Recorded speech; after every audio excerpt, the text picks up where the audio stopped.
Good evening, everybody. I'm coming to you this evening. This is a V-10 truck that we're converting over to a 5.9 Cummins.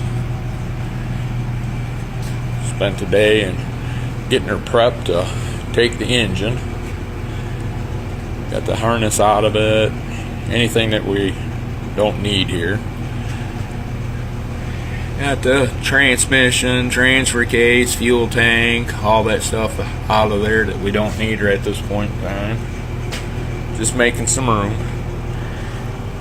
Here's a pile of some of the goodies here. I'm sure somebody out there might need some of this.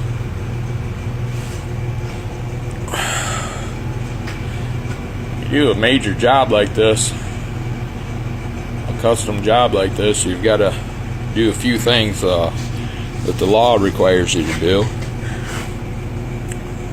This is some of the stuff that the state of Michigan requires. This piece right here is basically just instructions of what they want you to do.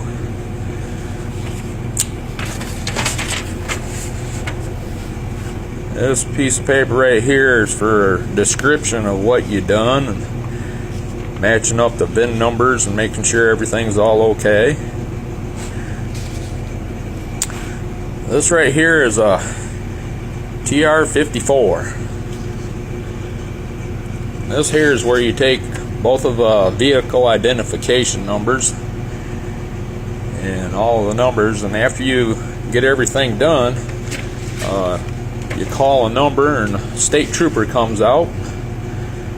They inspect the whole thing, make sure everything's all legal.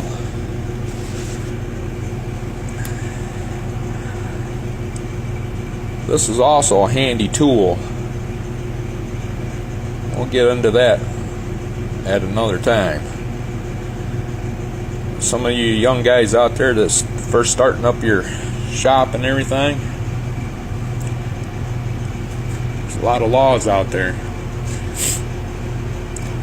You don't want to find out that you broke one by mistake, you know. Just do a little bit of research.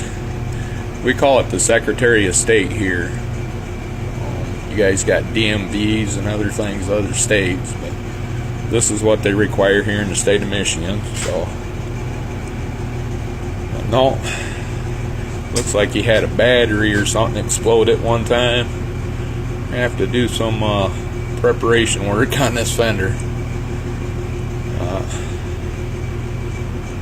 Y'all have a great evening. See you around and be safe out there. Thank you much. Bye.